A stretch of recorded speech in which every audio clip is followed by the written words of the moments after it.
はい、始まりました。今回は変な回です試行錯誤の回ですね、いわゆるね、サンダージャンクションのレビュー、はいしたいなと思ってたんですけど、はい、そんなのどうしようかなっていうことで、逃走者デッキあるじゃないですか、はい、あれの逃走者どう思いますかの回ですテーマから適当だなまあサンダージャンクションの新しく出るんですけど、結構サンダージャンクションそのものは、逃走者的には当たりの方だと思われるんだけど多分でそうっすよね、かなり強いカード多いですよね、まあその中でも一枚一枚やっていく回は、まあ次の次ぐらいやるかもしれないんですけど。本当にあるのあれあれあるかもあれあるかもしれないですストックがないからあれあるかもしれないですが、今日は逃走者デッキの逃走者について語ろうという回になります。8体、はい、8体ですね。合計8体、4つデッキあるんで、ちょっとショートな感じで、ちょっと短めかもしれませんね。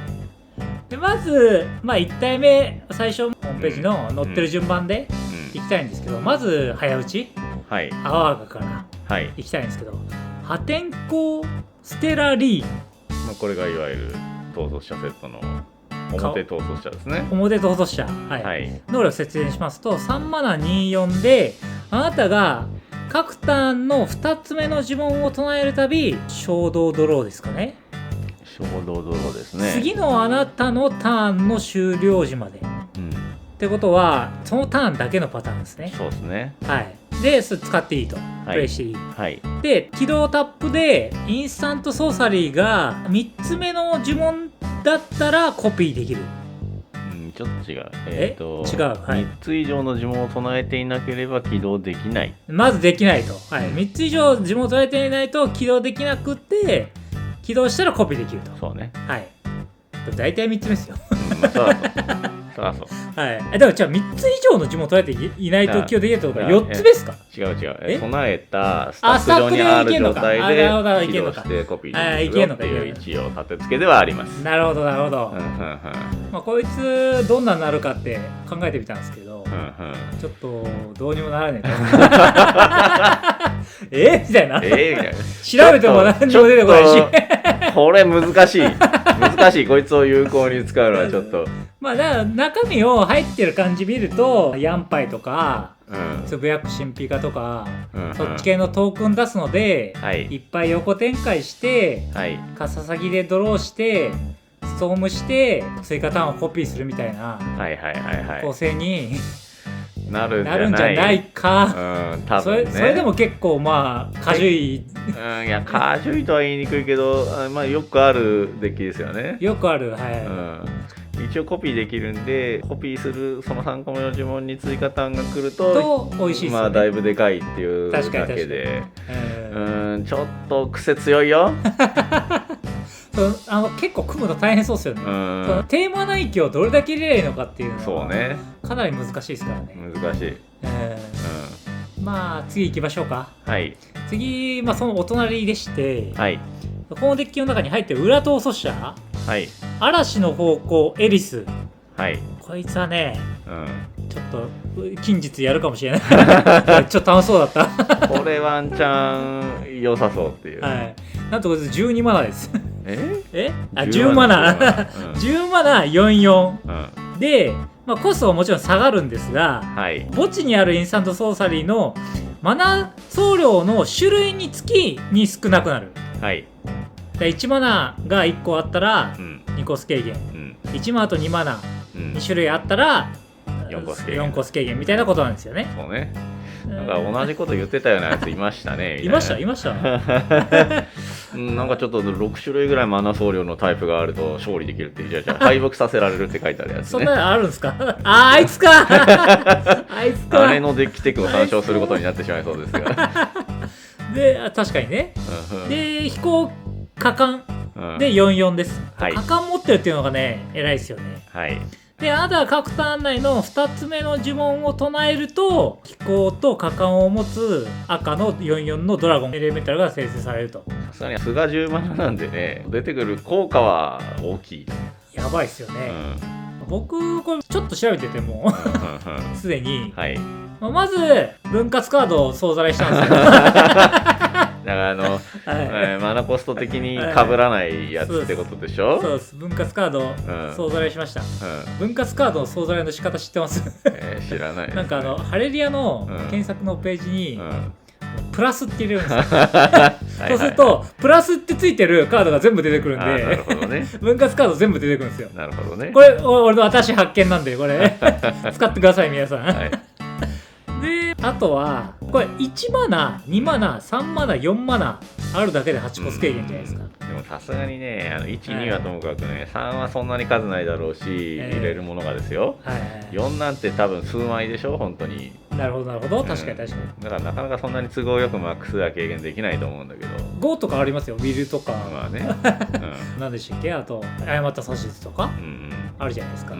いいと思ったのが島サイクリング、オリアの発見、オリアの発見、とか、あとはマグマオパス。はいはいはいはい、なるほどね。マグマオパスこれ合ってないですか、このデッキに。そういうのは合ってると思う。宝物生むみたいな。実際に使うマナコストとカード上のマナコストが違うやつは合っている。まああとはカミングスーンって感じなんですけど、赤ルーティンしていくんでしょうね、きっと。でしょうね。だからこいつだって出て44で殴れるっていうのが、2マナで44飛行果敢やばくないですか？44飛行果敢で2マナでにするためにかなりのデッキの歪みを受け入れる必要がありますけどね。いや確かにね、かなりデッキ歪みますけどね、なんか楽しそうではありますよね。いや面白そうだと思う。でまあレベル的にも10、7、8は持っていけると思うんでこれ。そうっすよね。だからこいつちょっとおすすめです。はい。次行きましょうか。次は何色だ？ナヤっすね。ナヤっすね。砂漠に咲く花。おーっていう。誇らしい守護者ユーマになりますね。こいつは UMA 5、6、7、8マナ。66、重いっすね。重いっすね。ところが、はい。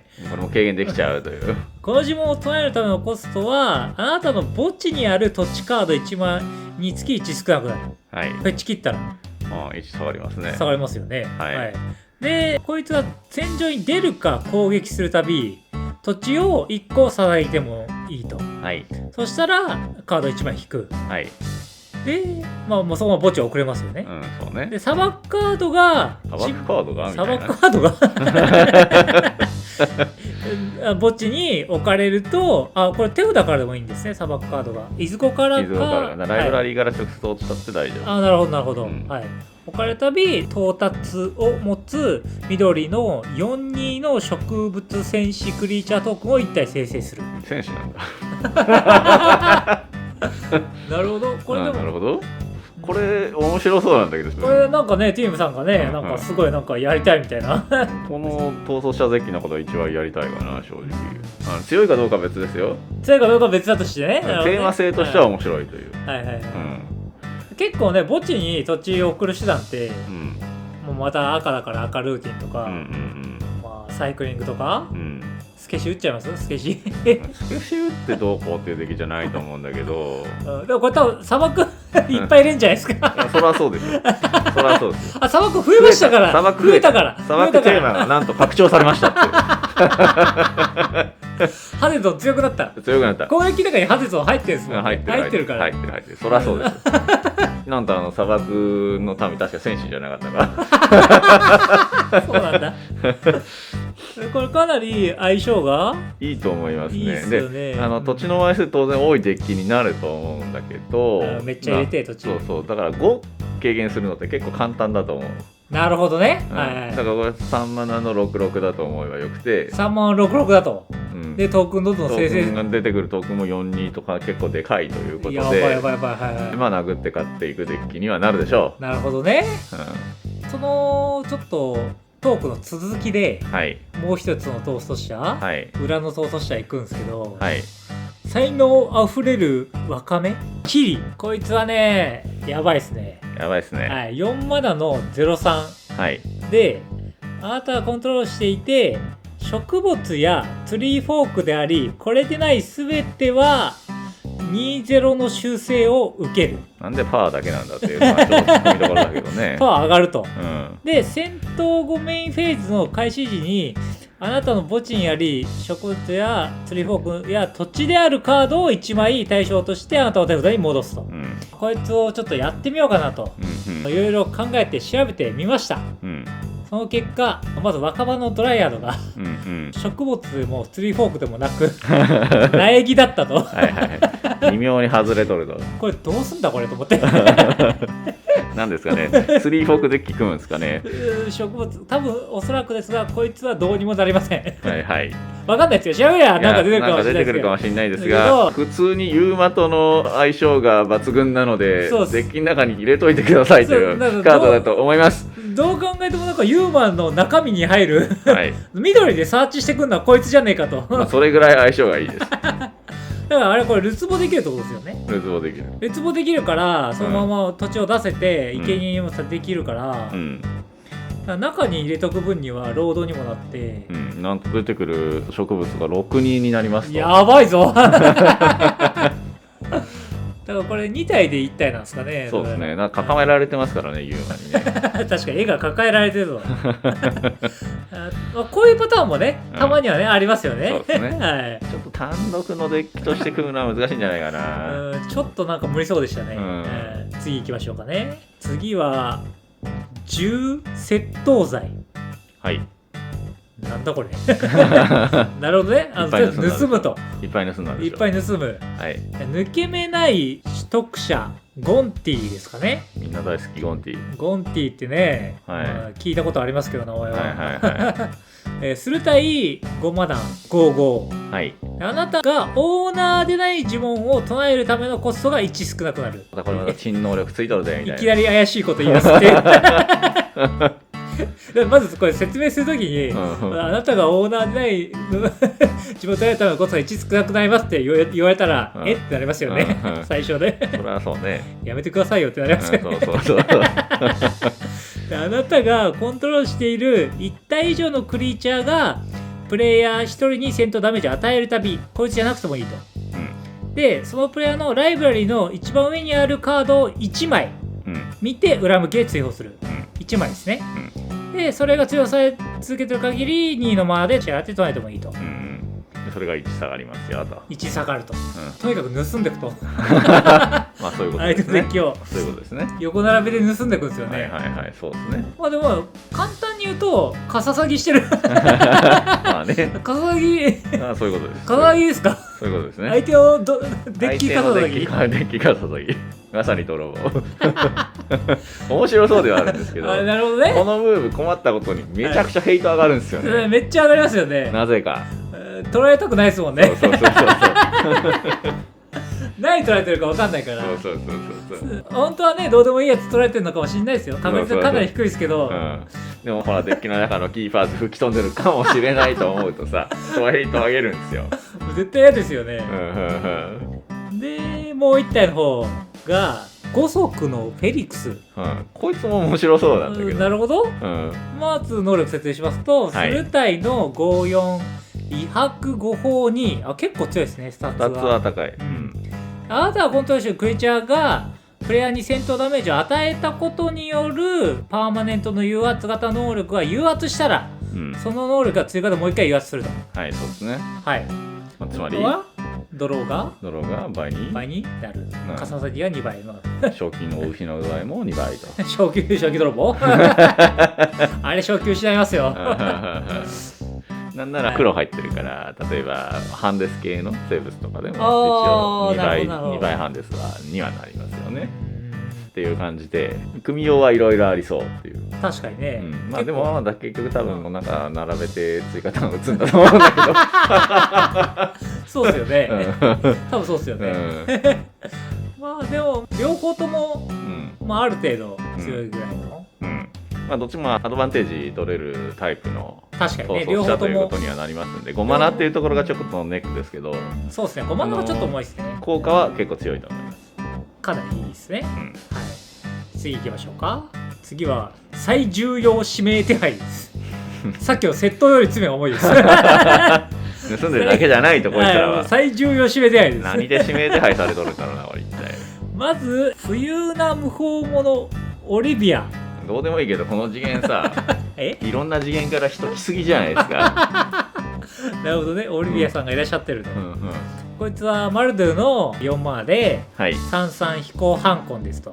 あなたがコントロールしている1体以上の無法者がプレイヤー1人に戦闘ダメージを与えるたび宝物トークンを1個生成しますと。つまり顔壊しのプロですか、これは。顔壊しのプロを調べました。調べた結果無法者ありませんでしたこれ大変なことに。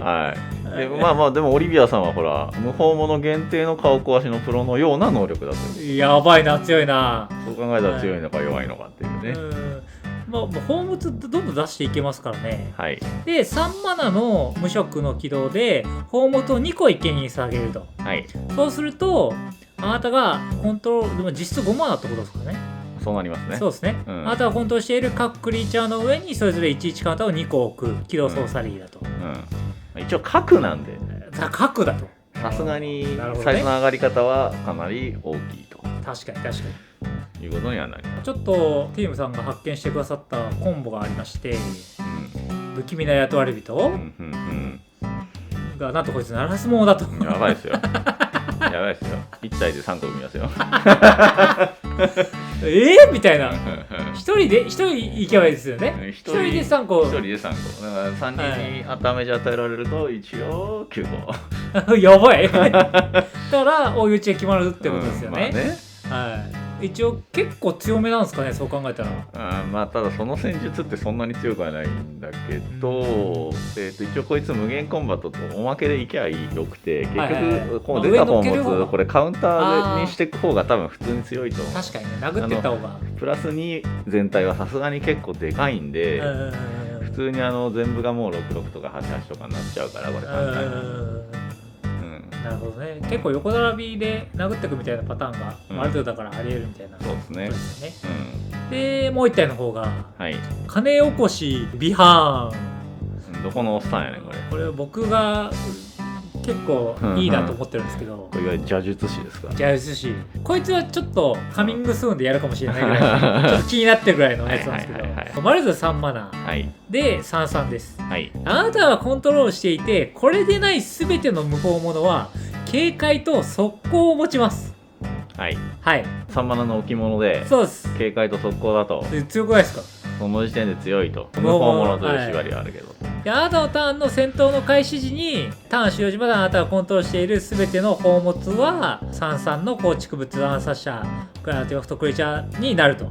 でこれ速攻を持ってるんで、無法者なんで、無限宝物で勝てますいや無限宝物で大体のデッキは勝てるんだからでもなんかこの無法者が警戒と速攻っていうのがかなり気になってて、だって赤の速攻を持つエンチャって3マーじゃないですか。そうですね。ちょっと危険な1マーのやつ危険な1マーのやつは置いといて普通は3マーじゃないですか。でこれは3マーのクリーチャーで警戒と速攻を持つんですよ。そうね。その時点で全然強いと。これめっちゃ強くないかなと思って、それを生かして何かできないかなと思ってちょっと考えたいなと思って。港を滅ぼそうとしていると。とりあえず港を滅ぼそうとしてるんですよね。港を滅ぼそうとしてます。まず港を滅ぼすのそうじゃんと思ってかなり楽しそうじゃないですか。いわゆる無法者チェックですよね。無法者用チェックっすよ。なんか最近よく収録されてるんで無法者。もうこれのためでしょ。これのためにここで無法者シナジーを最高潮に持っていくために各セット入れてるんだからなんでこんなならず者いっぱい入ってんのかなと俺ずっと思ってたんですけどこのためだったんですねだから結構楽しそうなんで、こいつはおすすめですかね。以上ですかね。以上4つで合計8個トド者紹介していきました。まずトド者デッキって初心者におすすめのデッキじゃないですか。一応今はね、そういう位置づけになってるんで、最後に、まずどれが初心者におすすめだと思います？もう圧倒的に早打ちだと思うけど僕で早打ちおすすめだと思うんですよね。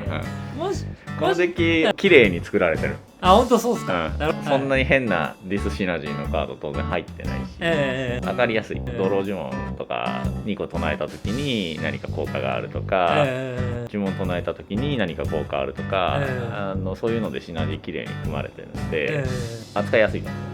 だから青赤ね、楽しそうですし、初心者の方にはこれがかなりおすすめになりますかね。これがおすすめです。自分が欲しいと思ったのはちなみにどれですか？砂漠に咲く花ですね。砂漠に花咲いちゃって、そうこれ楽しそうだと。いや、これ楽しそうなんだけどな。こういうのやったことないな、あんまり。なるほどね。はい。僕はだからそれで言うと最後のマルドゥの最重要指名手配かなり興味あるなと思いましたね。初マルドゥですか、まさかの。初マルドゥなんですよ。今日興味ありましたね。まあそんな感じですかね。はい。皆さんもやってみてくださいということで、まあチャンネル登録お願いします。お願いします。今回の動画は以上になります。おしまい。